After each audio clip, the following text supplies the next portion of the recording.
Welcome back to The Explainer, everyone. Okay, so today we're taking a really deep dive into an absolute marvel of on-the-ground coordination.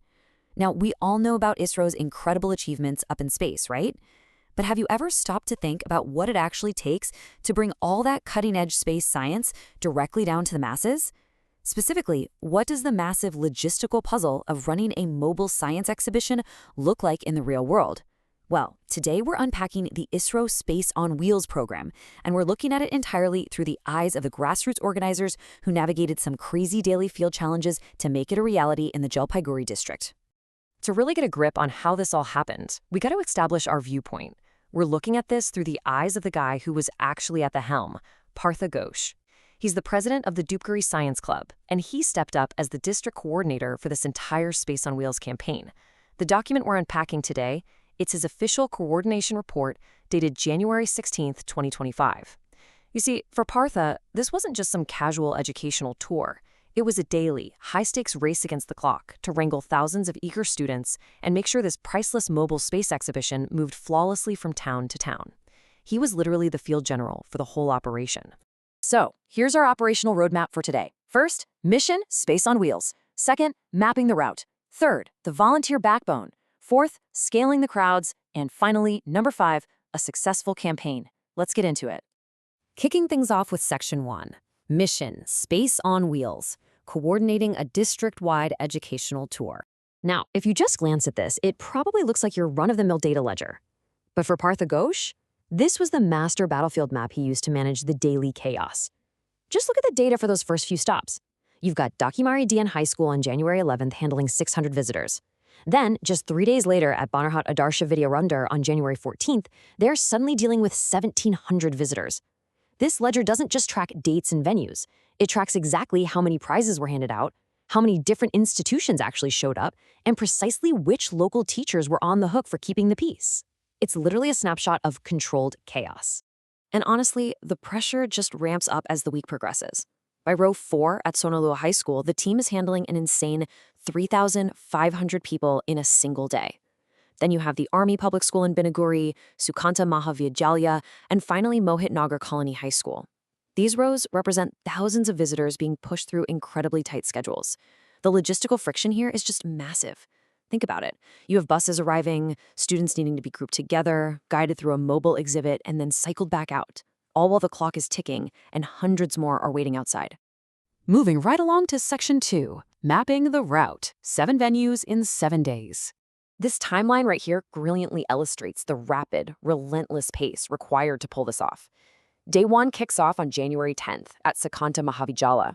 By day 4, January 13th, the entire operation has completely shifted over to the Army Public School in Binaguri. And by day 7, January 16th, they're wrapping the whole thing up at Mohit Nagar Colony. From Partha's perspective out in the field, this meant packing up a highly sensitive, invaluable ISRO mobile exhibition, physically hauling it across the district, setting it up perfectly at a brand new school, running thousands of kids through it, and then prepping to do it all over again the very next morning. There was absolutely zero margin for error in the schedule. Which brings us to Section 3, the volunteer backbone, or basically the local support system. You simply don't survive a schedule like that with a massive ground game. Just take a look at the mobilization needed for one single venue. This is the roster for Jalpesh LK High School on January 12th. You've got Chandan Devnath and Dr. Gopal Saha stepping up as venue coordinators, but checking that column on the right reveals Jayanta Roy, Ranjan Barman, Monica Mondal, Sumem Katham. I mean, the list goes on and on. We aren't just reading off names here. This massive list of assistant teachers proves the intense, localized crowd control they needed. On this day alone, they had 700 visitors representing 5 different participating institutions. You can't just open the bus doors and hope for the best, right? Every single one of these resource persons was a crucial node in Partha's network, acting as human traffic controllers to keep the whole educational experience from falling apart. All right, on to Section 4, scaling the crowds, managing wildly varying visitor volumes. Okay, check out these wild extremes in the daily turnout. On January 16th at Mohit Nagar Colony, the team managed a very respectable 465 visitors. But cut to a few days earlier at Sukanta Mahavidyalaya, and that number was 1,400.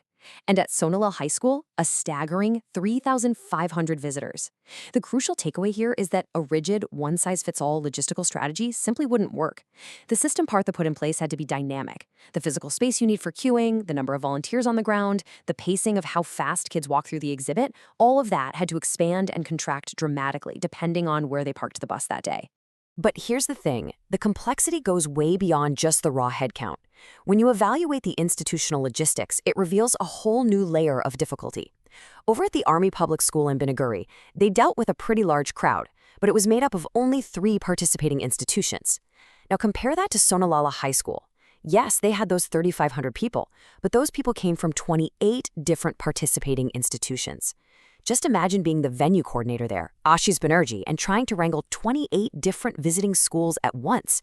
You have to ensure all their buses arrive and park, keep their student groups together, hand out 27 different prizes, and make sure absolutely nobody gets lost.